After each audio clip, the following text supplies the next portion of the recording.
Hey everybody, Maddie here again. Today's episode is brought to you by fucking Ritz crackers, and things are fucking good. But not too much to report on today. Just a lot of fucking, life. I'm just at the booth here in my zone. Figured I'd fucking get a video out. I will not be getting one out tomorrow, most likely. I will be with my girlfriend doing some home repair. I told my daughter I would bring her to the park if it was nice out, and she's only 2, so she doesn't really know, but I told her I would. So to me, I have to keep that promise. If I tell her, even though she's 2 and she won't remember, it won't bother her if we don't go. It'll bother me.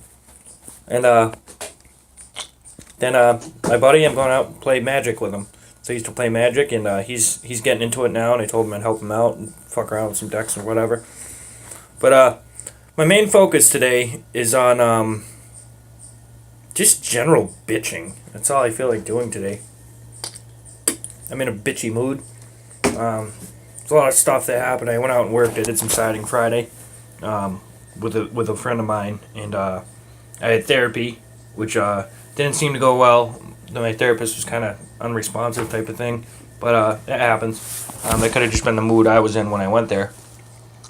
But that was in one town. In the next town over, the guy had called me the night before and said I could come work with him. I asked him where, and he told me. It was 5 minutes away from my therapist's office. Courtney's plans were to bring me to therapy for 10. She was going to wait there and hang out and then bring me home, and we were going to do stuff. And I was like, well, do you mind if you just drop me off here? You're already going to wait out here? Yeah, no problem. And some shit happened. The homeowners wanted us gone by a certain time, by 3 o'clock. And I asked Courtney if she could pick me up at 2:30. And she said, yeah, no problem. And whatever, I knew she was mad about it. But then we went to this place, Hot Dog Annie's, and had lunch, kind of hung out, talked about stuff, her processing the death of her friend's mother. Went back, took a couple boxes to the new place, and she's texting me right now. Took a couple boxes to the new place. My daughter came over for the night. And something had come up. I put myself on a 90-90. I stopped going to meetings for a little while. And a big part of it is you go to 90 meetings in 90 days, so a meeting a day for 3 months. I don't feel I need it. I've never been into going to meetings every single day, but I think it'll help me get on the beam a little better and get my head straightened out, which is a good thing. And delicious. She offered to watch my daughter so I could go to a meeting. Same day, that was last Friday. And I made some phone calls, trouble getting a ride, and one finally came through. And she said it out of concern because she know I committed to the 90-90. And last weekend I didn't go to one Saturday or Sunday, and same with the weekend before. I spent time with my daughter. I was at the house. And she had mentioned, you haven't gone to weekends, and I'm concerned. I want to see the consistency too, and you need the consistency, so it's something you got to do. And she was like, I'm not going to hate time with you and Emma. Like, you tried to go. It's not like you said, fuck it, I'm not going. Your ride bailed on you. She's like, I've seen you make a dozen calls. She's like, I'm not going to complain because I missed Emma. She hasn't seen her in a month. And she's like, I'm not going to complain if I get to spend time with you and Emma. It's going to be awesome. And my response to that, because of where I was from therapy, was, well, I got to try to go so I don't get shit on for missing a meeting. I said it even more aggressive like that. And she proceeded to tell me that she lost her morning, bring me to therapy, and then to work. And then I was supposed to have a ride home, and she ended up having to come pick me up, so then she lost her afternoon. And then she had said she was going to watch Emma for me, and that she gave up 3 hours of her Friday night for it. So it's like, told me that like the day was all her helping me, and to get treated like that was fucked up, and it pissed me off. It's like, oh, I thought you were, you offered to bring me to therapy, and you were okay with bringing me to work. You offered to watch Emma so I could go to a meeting. And like, yeah, I understand the irritation. The guy was supposed to bring me home at 4:30 when he left, but homeowners changed plans. And that happens, and then he had to go bid a job. He wasn't going to lose a job to bring me back home. It's 40 minutes away. And I was just like, I'm the very much type of person. I've been self-reliant since I was about 12, and I'm the type of person if I'm receiving help from you and then you proceed to berate me about how much you've helped me, I get irritated. Like, all the shit was going through my mind. Like, oh, the fucking statue of the Pope next door. I'll make sure they erect yours next to it tomorrow. Like, shit like that was going through my mind. And I told her, I was like, there's nothing I can say in response to that without being an asshole.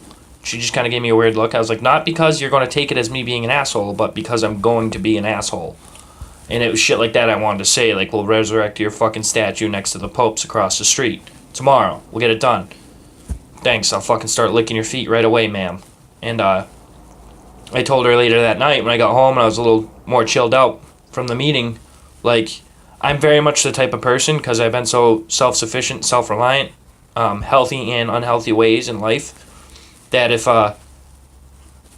shit like that pops up and I feel like it's getting thrown in my face that someone helped me out, I'm the type that, like, if I'm on fire, I won't ask you for a fucking cup of water. I told her that. I was like, now every time I need your help, I'm going to fucking resist. Like, I walked home from work last night instead of her picking me up, because I didn't want to ask her to pick me up. I don't like that. And I know a lot of that just comes from childhood. Like, my mother punched me in the face a couple times, and then a couple minutes would go by and she'd proceed to tell me all the nice things she did for me that day. It's like, it doesn't neglect the shitty behavior. And I was really upset and pissed off over it. And afterwards, it's like, you know what? A lot of the day was based around Matt today. Like, I can't be too pissed off. She helped me out a ton. She made sure I got to therapy, made sure I got to work, made sure I got home from work. She bought me lunch. I bought her a pack of smokes. But it irritated me. I don't know how to have conversations like that without being a dickhead. I struggle with it. For the most part, I'm kind of calm, collected, articulate. I can voice how I feel.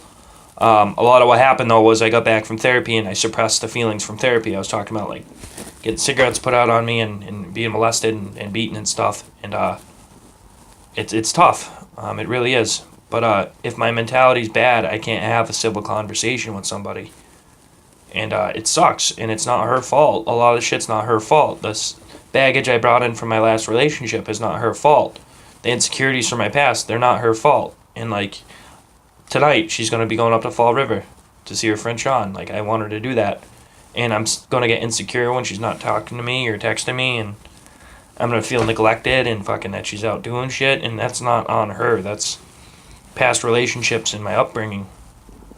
And I have to try to separate that. And it's very difficult for me. It's like she'll go to, like, touch my face to give me a kiss. Like, grab my cheek, Like, and she'll go to do that, and I'll flinch, and she'll feel bad, and then I'll feel bad, she feels bad, and then I'll get mad that I flinched, because I know what it's from, and it brings back those feelings, and, like, it's hard, she understands that type of stuff, and it's hard for her to, it sucks when someone's treating you like shit, and you know exactly why, and it's not their fault, but it still sucks being treated like shit, and I'm so tired of being an asshole.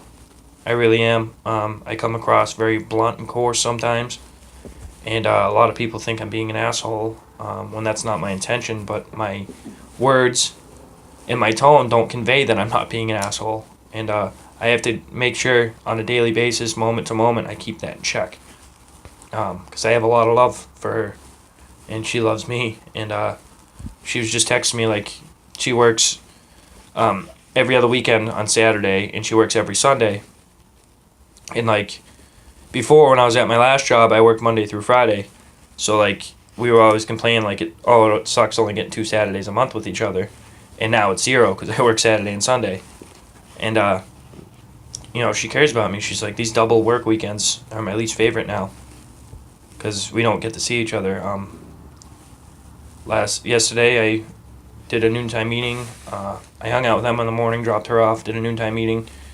I fucked around at the house a little bit, and then went to work, and she showed up here at like 5, brought me coffee, hung out, and smoked a couple cigarettes with me, and it was cool, but other than that, I mean, we had a good night last night, but I won't talk about that on YouTube, but, and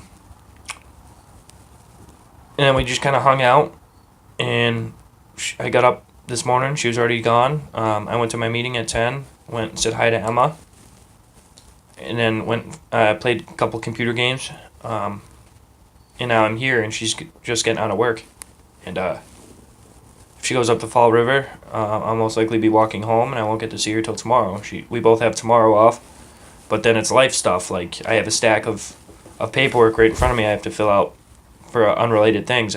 I can use this place as time to do it, and then we have work on the apartment, and because we have to get the carpets clean, and then we're all squared away to move, which will help a lot. I didn't get to see Emma today that much because of Jess's ex not wanting me at the apartment, which sucks. Like, I have keys to the building, and he changed the 2 locks, and it's like, well, when the landlord sees that, he's going to rekey them, and then I'm going to have keys still. And he doesn't want me going there to hang out anymore. And right now, with the move going on, I don't have a place to bring Emma. All her stuff's in storage. And I'm looking forward to when we just got to get the carpets clean and move. And then I'll be able to set her room up, and she'll have her own space with her own stuff, and I'll be able to see her more often. And it's really hard having someone else control when you see your child. I can show understanding for his position in it. I don't live there anymore. That's whatever. I don't want to live there. Even if it was just he was mad because I had to weigh in and he didn't have a key. Like, the solution to that is just go make another key, not go out and spend $60 and change the locks. And then I don't have. It's not unsafe. There's just nothing for her to do there. All her toys are in storage. Like, even just like her spoons are in storage, and like, it sucks. For right now, it's only momentary. A couple more weeks, and I was asking Jess if I could come there today for an hour or two and just hang out. She's like, "Well, take her to your place." And I was like, "It's, I'd rather her have her stuff." The other night was just to help Jess out. Her and him went up to Boston for the day and had a good night with each other. And I was like, yeah, of course I'll take her. Like, I haven't had her overnight. I haven't been able to tuck her in and put her to sleep for a month. I haven't kissed her on the forehead in the morning for a month. Courtney hasn't seen her for a month. Like, I'm not trying to get out of seeing her. It's just right now, if she comes over during the day, like, what does she want to do with me? Sit in bed and watch Elmo? And I had asked her if I could just come for an hour or so and just hang out with her and be with her. And it was very much, Corey won't like that. And to me, that's fucked up. That's him trying to decide when I see my daughter or stuff like that. Because I don't see why, if, like, I haven't seen her for the day. Like, I'm not going to see her every day. That's just reality. But if I haven't seen her for the day, I don't get the issue with me going there for a half hour. Even if just there or not, like, just going there to see Emma, and like, I have to talk to her. Like, I'm going to Emma's first dentist appointment with Jess and Emma on Tuesday. Like, we're co-parenting and we're trying to be friends. I get his side. Like, when I did all that shit, she told him to pack his shit and leave so I could come back. And then I told her I couldn't be in a relationship with her, and she said, all right, pack all your shit and come back. So, like, to me, that's says some horrible shit about your dignity and your self-respect. But, and then it also says, well, what are the intentions if it was that easy? Like, I don't know, I don't understand it. And I don't like I'm a controlling person in a relationship. It's something I'm trying to break. I don't like that. It seems like she went from a controlling relationship, like, I provided everything for years, Emma's whole life, and before then I was taking care of Jess too, financially. And like, then I left and she went out, got a part-time job. We squared away child support stuff, because like, it's not child support, it's parenting. You pay child support when you don't want to take care of your child. When you want to take care of your child and you make sure everything's good, and make sure the rent's paid, she's got food, she's got diapers, that's called parenting. That's not paying fucking child support. That's being a parent. And she started working part-time, like 30 hours a week. She had to get on food stamps just to help out, and like, she started being self-sufficient. She started paying her own bills, managing money, making sure she gets to appointments. Like, I'm proud of her. I really am. That's the first time. It's the first period in her life where she really did it. And she did it going through a horrible breakup. And she stepped up and she fucking did it. And now I'm worried she's heading back into another controlling relationship, and I don't want her to lose that independence that she just got.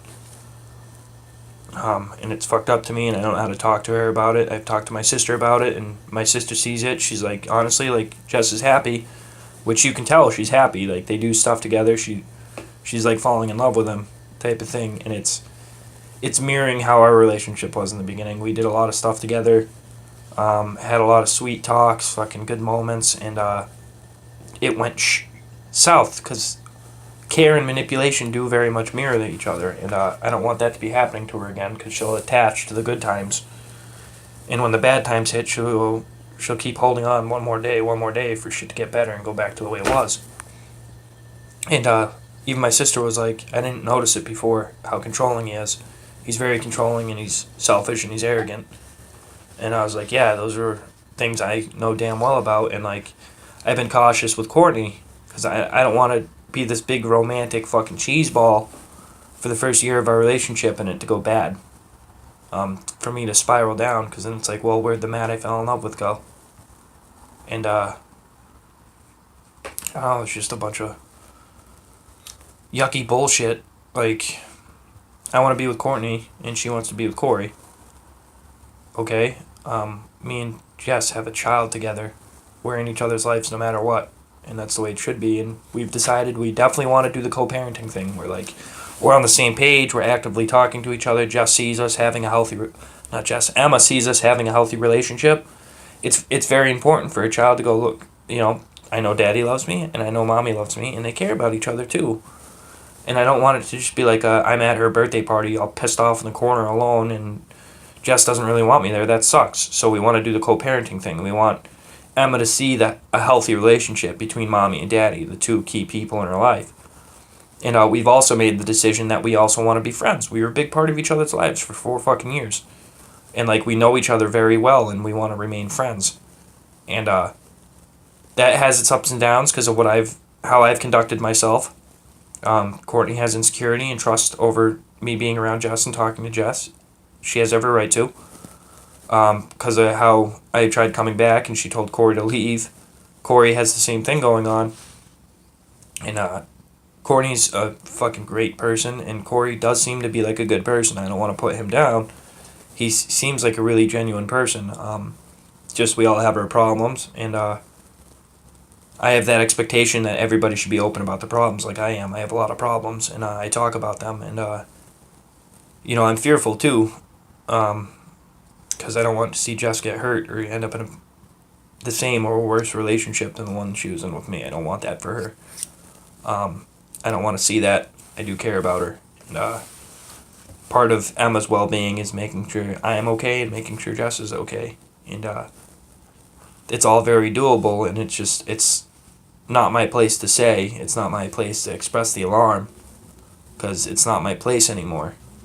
So I gotta kind of sit there with caution. There are some troubling things I've heard from a couple different people, and I have to address them with her because it could directly impact living conditions for Emma, and I don't want that. It's nothing right now. It's just a potential in the future. It could be bad. And I have to, everything aside, I have to make sure everything's, Emma's okay no matter where she's living. She has to be okay. She has to be taken care of. Money's starting to get tight with me. I'll find a way to make sure she gets everything she fucking needs and has a place to live. I know that everything's the way it's supposed to be, but there's a lot of responsibility and obligation I have to make sure Emma's safe always and will continue to be safe. And I have to get to that. That's about it. There's not too much to say for me today. It's been a kind of uneventful weekend. It was very nice having Emma for the night. And, thank you for watching.